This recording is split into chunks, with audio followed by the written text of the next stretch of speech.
Hey everybody, it's Spiritual Sunday. I was outside, but it's too windy, so I'm stuck in the car. I just wanted to hop on and talk to everybody today. Just finished up midterms, halfway through, yay.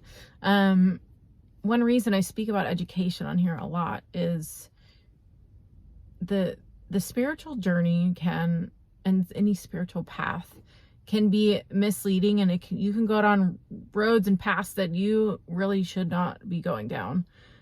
And one of the best ways to kind of discern and figure out what information you're being fed is legitimate is someone's background and their education. So that's why it's so very important to me that especially newcomers onto this journey and people who have been through trauma, who are vulnerable, emotionally vulnerable, we owe it to them as practitioners, and I'm speaking to all of yoga instructors, meditation counselors, doctors, all of us. We owe it to our patients and our students to lead them in the right direction and make sure that they have the proper information to discern for themselves what's right and what's not right. And a few ways that you can kind of differentiate between what is cult-like and what is a legitimate spiritual practice. So one thing, yes, you have to pay to go to yoga class. Are you paying thousands and thousands of dollars to take a $20 yoga class? Is that right? No, it's not.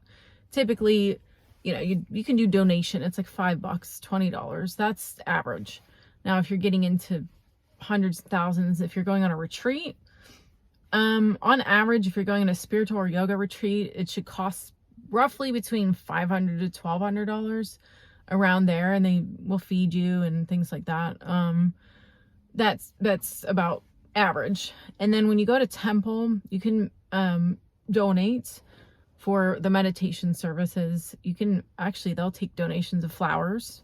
They like you to bring flowers so they can give them to Buddha, or you can bring teas or any type of food, coffee, any type of donation honestly is welcome. So that's one way of kind of discerning whether you're in a true spiritual setting or a cult-like setting. Now, when we get into cults, if you are in a setting where someone is trying to get you or bully you into changing the way you look, your sexual identity, the way you're thinking, trying to tell you if you don't do this certain thing, then your manifestations are not going to happen for you. If they are leading you down a path where, you're getting into trouble with the law for, doing various things, obviously that is not a legitimate spiritual practice, and you're most likely in a cult. I've done a lot of research. I've been in this community for a really long time. Yes, parts of it you are going to act like or think that you are going crazy because it's not the energy is just not what you're used to.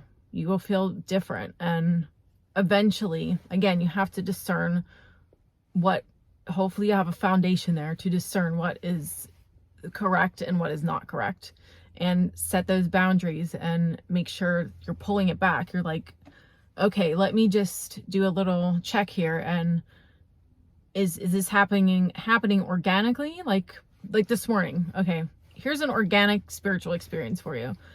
And I've done this a lot. It's happened a lot in my life. I haven't written a song in a while. This morning I woke up, there was a song in my head. It usually happens in lucid sleep. Right before you wake up, the entire song, beginning to end, I wrote the whole thing out in about 15 minutes. Chords and everything. That is an organic spiritual experience. So if you can kind of just go back to that, and again, just make sure the people that you're associating with, they do have the education and the background to back up what they're saying. And if they don't, go investigate and do your research. And if you need any tips or any help or anything like that, I'm always here for you.